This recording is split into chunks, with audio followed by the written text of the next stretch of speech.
In lesson 12.2, we're going to do some operations with radicals. We're going to add them and subtract them. We're going to do something called rationalizing, and we're going to do a few things. So, first, adding or subtracting. This happens a lot. What you need to do is simplify each radical term. And you can look back at section 9.2. So we're going to break down the square roots. So 45, I'm going to rewrite as 9 times 5, because 9 is a perfect square. And I know that the square root of 9 is 3, so that 3 that was already in front. Now this becomes the next 3, and that square root of 5 doesn't go anywhere. Now I'm allowed to multiply my outside numbers, and I get 9 square root of 5. Okay, so I'm going to write that down here, 9 square root of 5. So that's the first number. Now I'm going to do the second one, 6 square root of 20. Well, I'm going to rewrite 20 as 4 times 5. Square root of 4 is 2. And multiply your outside numbers and you get 12 square root of 5. That one was being added, so I'm going to say plus 12 square root of 5. That 12 looks a little rough. Let's fix that. 12 square root of 5. That's better. Now I'm going to do the last one, 4 square roots of 18. This one's being subtracted, so I'm going to put the minus in so I don't forget. But I'm going to rewrite 18 as 9 times 2. Square root of 9 is 3.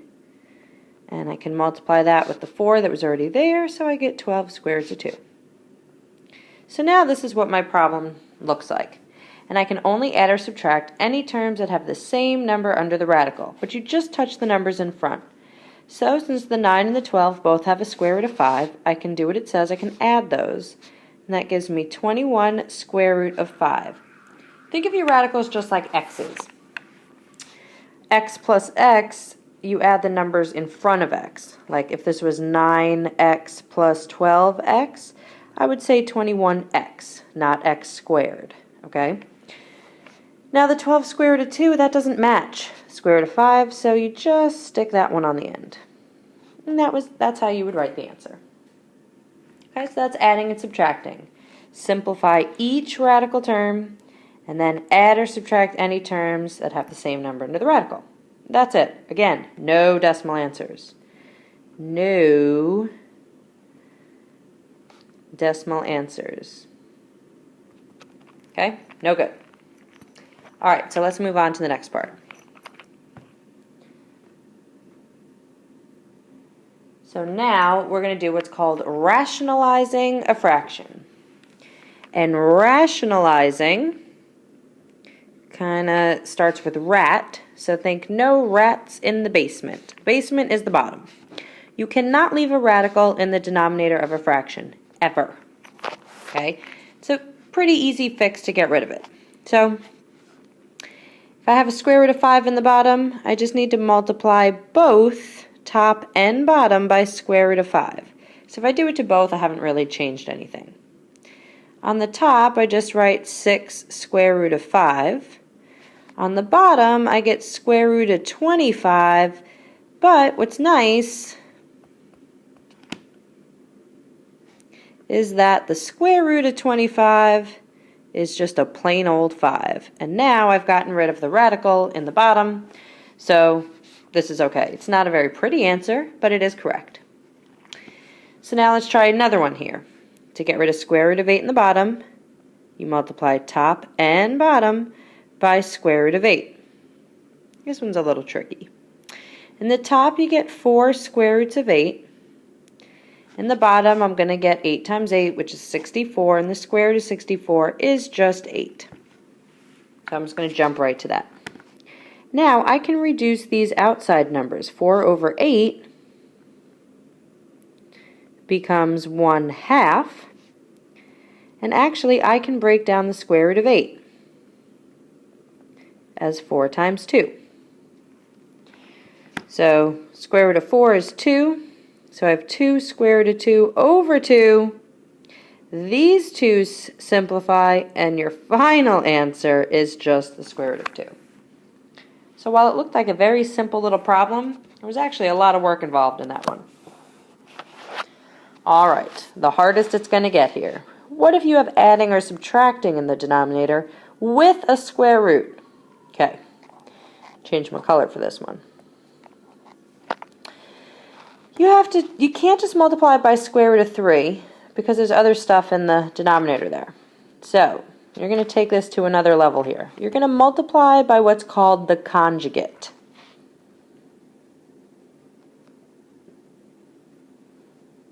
Okay, and all that means is you just change the sign here. So instead of square root of 3 minus 2, I'm going to make it plus 2. And again, whatever you do to the bottom, you have to do to the top. Now in the top, you're going to distribute. So I'm going to get 3 square root of 3 plus 6. Now, on the bottom, you have to FOIL. So you have to do all these steps. Square root of 3 times square root of 3 is 3. Square root of 3 times positive 2 is 2 square root of 3. Negative 2 times square root of 3 is negative, 2 square root of 3. And negative 2 times positive 2 is negative 4. Look what happens. These cancel out, and you just get 3 minus 4, which is negative 1. That's the whole reason you do the conjugate, because this will always happen. They'll always drop out. But that's only because these had opposite signs. If they have the same sign, this won't work, and your answer will get all messed up. Now, I would never leave something as divided by negative 1. So let's divide that into both. So I'm going to say negative 3 square roots of 3 minus 6. And that's how I'll write that answer. Okay. Woo! Moving on. What if we throw variables into the problem? What? Didn't think it could get any harder. All right. Well, we've got 2 parts left here. The easiest way I recommend to do this is to multiply the terms together. Okay, write this as one radical. So I'm just going to multiply straight across. I'm going to come over here a little bit. 45 times 2 is 90. A to the third times a, that's really a little 1 up there, gives me a to the fourth. B and b to the fourth gives me b to the fifth. C to the fifth and c squared gives me c to the seventh. Remember, we add the powers. Okay, so now I'm going to simplify the coefficient, the big number, the 90. So if I break down 90, I get 9 times 10. So I'm going to write it as 3. I'm going to give myself some space and a square root of 10, because square root of 9 is just 3. Now, to simplify the variables, all you're going to do is divide the powers by 2. So a to the fourth, how many times does 2 go into 4? It goes in 2 times evenly with no remainder. So I don't put any a's under the square root because there were none left over. But 2 goes into 5 twice with 1 left over. 2 goes into 7 3 times with 1 left over. Okay, so everybody should only have a power of 1 left over if there's any. So, I mean, I wouldn't write the ones. So I'd write it as 3a squared b squared c to the third square root of 10bc. And that's how you'd write your answer. It's not great. I don't really feel like you got anywhere, but I promise you did a lot of simplifying. All right, and the last thing we're doing here is multiplying binomials together. We kind of already did this in the last example of the rationalizing, but you're going to use FOIL. Whoops. Okay, make that go away. All right, so here we go. Let's get a darker color. Okay, so you do 2 times 3 is 6. 2 times square root of 8 is positive 2 square root of 8. Negative root 2 times 3 is negative 3 square roots of 2. And negative root 2 times positive root 8 is negative root 16. Okay, now simplify any radicals. Well, 6 doesn't go anywhere. But 8 can become 4 times 2. 2 doesn't do anything, so 3 root 2. And the square root of 16 is just 4, so that's handy. Now let's fix this middle guy here. So I have 6 plus square root of 4 is a 2, but times this other 2 gives me 4 square roots of 2 minus 3 square root of 2 minus 4. Combine like terms. 6 minus 4 is 2.